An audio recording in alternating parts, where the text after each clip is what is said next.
કોણ કહે છે કે સફળતા હાંસલ કરવા માટે મોટા ઘરમાં જન્મવું જરૂરી છે?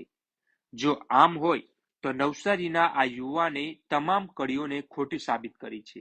નવસારીમાં બાપ વગરના દીકરાએ બોક્સિંગ સ્પર્ધામાં રાષ્ટ્રીય કક્ષાએ નામના મેળવી છે. કેન્સરના કારણે પિતાનું કેટલાક સમય પહેલા મૃત્યુ થયું હતું. જો કે આ બાદ પણ હિંમત નહીં હારી સતત મહેનત બાદ નવસારીના યુવાને જે અગ્નિકિત તેણે રાષ્ટ્રીય કક્ષાએ બોક્સિંગ સ્પર્ધામાં ઝળહળતી સિદ્ધિ મેળવી છે.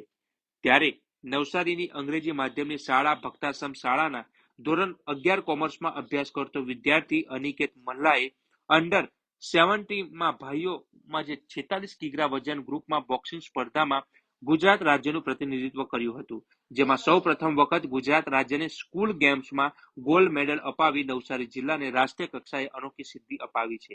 સાથે સાથે વાત કરીએ તો જે ગુજરાત અને પશ્ચિમ બંગાળ વચ્ચે ફાઇનલ મેચ રમાઈ હતી, જેમાં આ મહારાષ્ટ્રના અકોલામાં આ આયોજન કરવામાં આવ્યું હતું.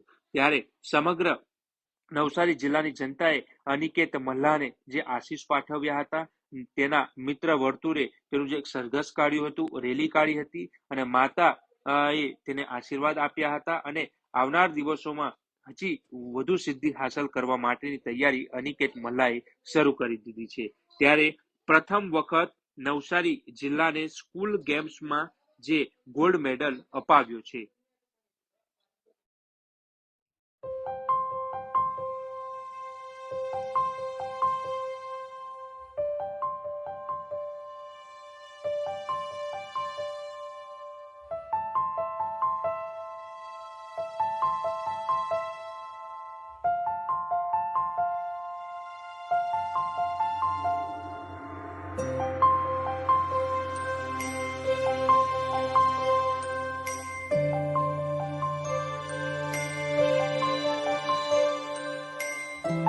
એમ જ વિચારીએ કે જેટલું એ આગળ જાય તેટલું અમારા પરિવારનું નામ રોશન થાય, અમારા પિતાશ્રીનું નામ રોશન થશે ને એમ આ ગોલ્ડ લાવ્યું છે આટલું સુધી નહીં રહેશે.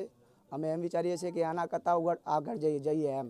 હવે એશિયા ગેમ માટે રમવા જવાના છે. હવે નેશનલમાં મેડલ આવ્યું છે, એમના પછી એશિયામાં રમવા જવાના છે, એમની તૈયારી કરવાના છે. એમાં બી આપણે ખૂબ ખૂબ સપોર્ટિવ રહેશું. જેટલું થશે એટલું બનશે એટલું અમે સપોર્ટિવ રહેશું એમના મેડલ માટે. પિતાની છત્ર છાયા નથી, તે છતાં કેવી રીતે ભાઈના કામગીરીમાં તમે મદદ કરો છો?